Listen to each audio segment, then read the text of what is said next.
Le visage d'un enfant, tétanisé, se reflète dans l'objectif tremblant d'un smartphone. Un bus bleu-blanc freine brutalement. Une main surgit, agrippe l'enfant. Le téléphone continue de filmer et, sans le savoir, écrit déjà sa survie. 12 octobre 2024, Owerri, État d'Imo, sud-est du Nigeria. Sur la bouillante Douglas Road, des klaxons se mêlent aux cris des vendeurs ambulants. Parmi la foule, un touriste français, Antoine, 29 ans, sac à dos et caméra toujours prête, filme des scènes de rue pour son carnet de voyage. Soudain, un minibus aux vitres teintées force le passage. Deux hommes jaillissent, immobilisent un adolescent de 13 ans qu'ils entraînent de force à l'intérieur. Antoine, sidéré, garde le pouce sur REC. Sa séquence de 29 secondes, mise en ligne quelques minutes plus tard, devient virale à la vitesse d'un éclair. Elle atteint le poste de police centrale en moins d'une heure.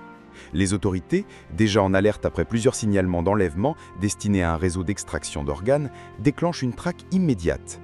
Si vous reconnaissez ce véhicule, appelez-nous, martèle le communiqué relayé sur WhatsApp.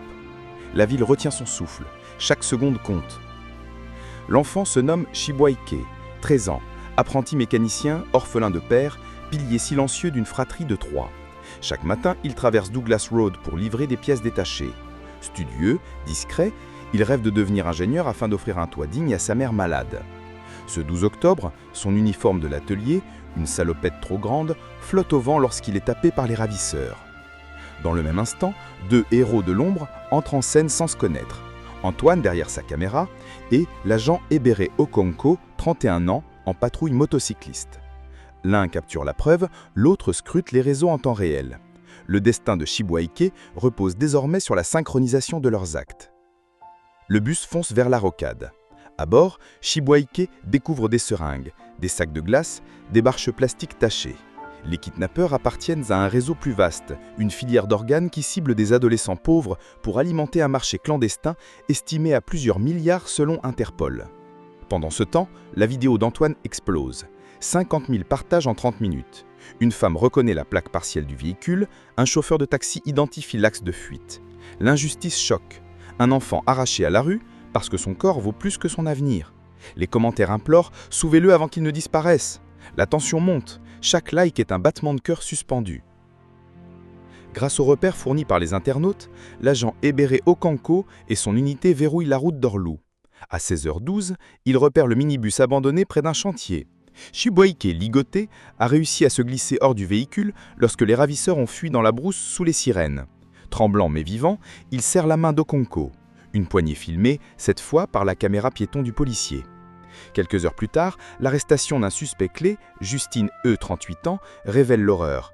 Un laboratoire clandestin, des registres de commandes d'organes et la confirmation que Chibuike devait être opéré dans les 24 heures. Antoine, convoqué comme témoin, comprend la portée de son geste. Une simple vidéo a fracturé une chaîne criminelle. La nuit tombe sur Owerri. Dans la cour poussiéreuse du commissariat, Chibuike retrouve sa mère. Elle s'effondre, pressant son fils contre son cœur comme pour empêcher qu'on lui l'arrache à nouveau.